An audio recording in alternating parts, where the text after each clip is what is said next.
Interview. Lors du 4e épisode de La France a un incroyable talent, diffusé ce mardi 14 novembre sur M6, le comédien David Corriveau a ébahi le jury et a même remporté le Golden Buzzer. Et donc sa place en demi-finale. Pour Télé Loisirs, il se confie. Les auditions se sont poursuivies dans La France a un incroyable talent. Ce mardi 14 novembre 2023, M6 a diffusé une salve inédite de numéros, tous plus impressionnants les uns que les autres. Depuis le début de cette 18e saison, seuls Éric Antoine et Hélène Ségara ont déclenché leurs Golden Buzzers, envoyant les heureux élus en demi-finale. Le Platinum Buzzer, grande nouveauté de cette édition 2023, a lui aussi été utilisé par le jury pour permettre au magicien Marc Oby d'accéder directement à la finale. Lors de cette 4e soirée, un nouveau candidat a obtenu son ticket d'or pour la suite de l'aventure. Il s'agit de David Corriveau, 37 ans, et son numéro mêlant en imitation est Deepfake. Pour Télé Loisirs, l'artiste québécois est revenu sur sa participation au talent show de la 6. La production nous a mis en contact, David Corriveau révèle comment est née l'idée de son numéro pour La France a un incroyable talent Télé Loisirs. David, le public français ne vous connaît pas encore. Pouvez-vous vous présenter en quelques mots? Je suis comédien de formation et chanteur. En 2017, j'ai joué un des rôles principaux dans la comédie musicale Footloose. C'était un rêve pour moi. Ça m'a prouvé que j'étais capable de chanter car je suis autodidacte. Pendant la pandémie, j'ai lancé ma chaîne YouTube où j'ai publié des vidéos de mes imitations car j'en fais depuis tout petit. Ça a piqué la curiosité de certaines chaînes à la télévision québécoise. C'est comme ça que ma carrière a commencé à décoller.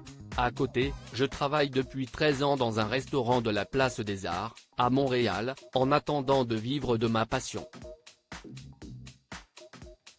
Dans l'émission, vous présentez un numéro mêlant imitation et intelligence artificielle avec Marie et Eugénie, deux programmatrices. Comment les avez-vous rencontrés? C'est la production qui nous a mis en contact. En 2022, j'avais déjà passé des auditions sans atteindre les tournages.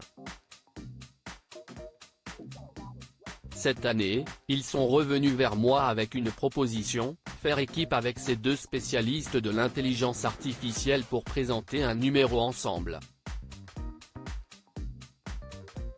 Au départ, j'étais réticent mais finalement, ça a débouché sur un projet très fun. Nous voulons montrer qu'en combinant les talents humains avec l'intelligence artificielle, on peut repousser les limites et créer du beau. Quelles sont les contraintes en tant qu'interprète quand on propose un tel numéro? Il n'y en a beaucoup. Par exemple, je ne peux pas trop bouger pendant la prestation. Il ne faut pas non plus que je tourne trop la tête sinon je perds le visage artificiel. Je ne peux pas tout vous révéler pour ne pas briser la magie du numéro. Nous avons travaillé 6 mois sur cette performance. Il a fallu trouver les bonnes chansons et je me suis fait coacher vocalement par Mario Simard, un célèbre ténor québécois. Il a la même façon d'enseigner que sa meilleure amie Monique Cardinal, la coach de Véronique Dicker et Céline Dion. Vous venez de Shawinigan, au Québec. Durant l'émission, Sugar Sammy a révélé avoir créé la polémique suite à une blague sur cette ville. Dans un talk show québécois, l'humoriste avait dit « C'est là où les rêves vont pour mourir », note de la rédaction. Êtes-vous venu vous venger? Il rit, non, je ne suis pas dans les émotions négatives. C'était surtout pour montrer que les habitants de Shawinigan ne sont pas moins intelligents ou moins doués que les autres. Il y avait un honneur à défendre. Jeunet ne revenait pas. David Corriveau dévoile ce que Sugar Sammy lui a confié dans les coulisses de La France a un incroyable talent. Sugar Sammy est réputé pour être le juré le plus dur à convaincre. Qu'avez-vous ressenti lorsqu'il a appuyé sur le Golden Buzzer? Jeunet ne revenait pas, surtout venant de lui. C'était le dernier jour des auditions, j'étais donc persuadé qu'il n'y avait plus de Golden Buzzer.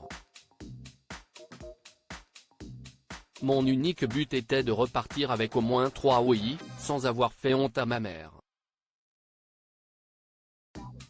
Il rit. Lors du débrief, Sugar Sammy avait l'air de jouer avec moi. Il me posait plein de questions et tardait à donner son avis. Et puis finalement, il a appuyé sur le Golden Buzzer. Après, il est venu nous voir en coulisses pour nous féliciter. Je me suis rendu compte qu'il était humain et gentil, loin de l'image qu'on peut avoir de lui. Il m'a même confié que, pour lui, c'était le meilleur numéro de la saison. Ça m'a touché. Êtes-vous resté en contact après le tournage? Non, mais il m'est arrivé quelque chose de drôle au restaurant. La semaine dernière, un homme est venu me voir pour me féliciter vis-à-vis de ma participation à La France a un incroyable talent. Je lui ai demandé comment il était au courant. Il m'a alors confié qu'il travaillait avec Sugar Sammy et qu'il était présent dans la salle lors de l'audition. Ça veut donc dire qu'ils en ont parlé entre eux. Il m'a dit être fier de moi. Grâce au Golden Buzzer, vous allez directement en demi-finale. Avez-vous déjà une idée du numéro que vous allez proposer? J'imite aussi bien des femmes que des hommes. Nous allons donc repousser les limites de l'intelligence artificielle et de l'imitation avec une prestation dédiée au genre et à l'identité. Récemment, au Québec, il y a eu beaucoup de manifestations contre les drag queens qui lisent des contes aux enfants. Il y a aussi eu des débats sur la présence de toilettes mixtes dans les écoles. Si est important pour moi de divertir les gens, mais je tiens à ce qu'il y ait un message derrière notre performance. Nous voulons faire réfléchir. Ce numéro, si est du sur-mesure pour l'émission, ça n'a jamais été fait ailleurs.